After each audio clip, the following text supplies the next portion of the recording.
Merci, Monsieur le Président. Merci aussi d'avoir invité le général Meyer qui a expliqué, je crois, assez clairement ce qu'il attendait de notre région et ça va être finalement une très bonne introduction puisqu'il a presque tout dit et donc je vais essayer de ne pas faire de redites.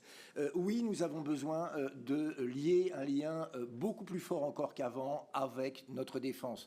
L'environnement géostratégique, et vous l'avez décrit dans votre introduction, Monsieur le Président, nous amène à combler des années de ce que l'on a appelé dividende de la paix, où on a laissé nos armées en manque de matériel, en peu de soutien humain, en imaginant que l'impossible, l'inenvisageable n'arriverait donc jamais, la guerre. Malheureusement, aujourd'hui, c'est une hypothèse qui est dans tous les esprits. Il faut donc réarmer la France. Ça veut dire y consacrer 3% du PIB, c'est-à-dire un budget, comme nous le demandons depuis 2012, de 100 milliards par an, mais ça veut dire aussi protéger et aider notre industrie de la défense. On a donc un triple défi, Monsieur le Président, et il faudra aller, bien évidemment, et je compte sur vous et la majorité, au-delà de la communication. Le premier défi est un défi humain.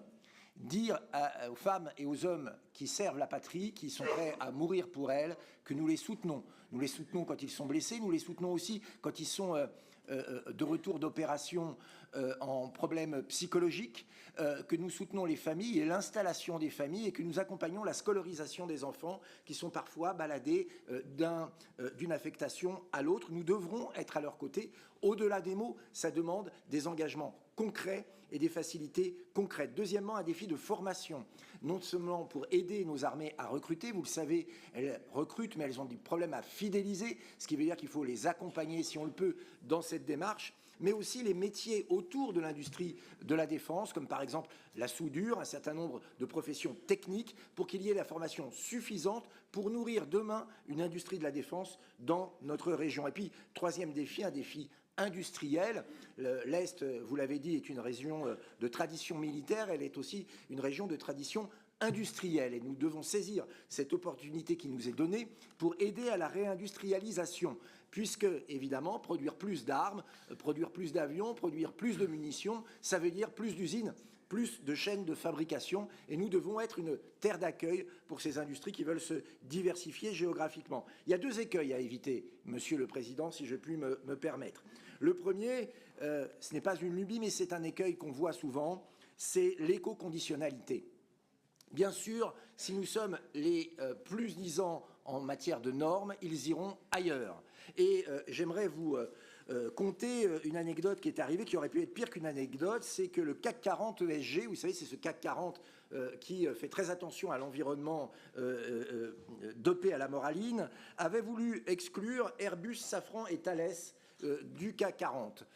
Imaginez l'impact que ça aurait eu sur notre industrie. Bien évidemment et bien heureusement, le gouvernement s'y est opposé et ils ont fait marche arrière. Mais il faut faire très attention parce que, évidemment, l'industrie de guerre, eh bien, malheureusement, ne respecte pas exactement les mêmes critères que les autres, même si les entreprises font beaucoup d'efforts. Il ne faudrait pas que ça soit un frein et qu'ils aillent s'installer ailleurs. Je citerai, si vous me le permettez, le ministre de la Défense, M. Sébastien Lecornu, qui a dit que les gouvernements successifs avaient fait une grave erreur en finançant, je cite, des plans vélos plutôt que l'achat de frégates. Je crois que nous devons être à l'abri de cette erreur.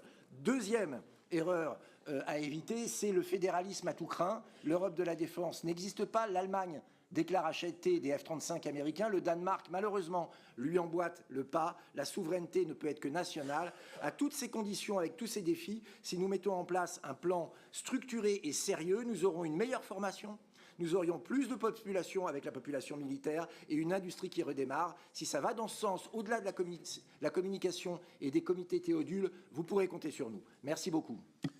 Merci.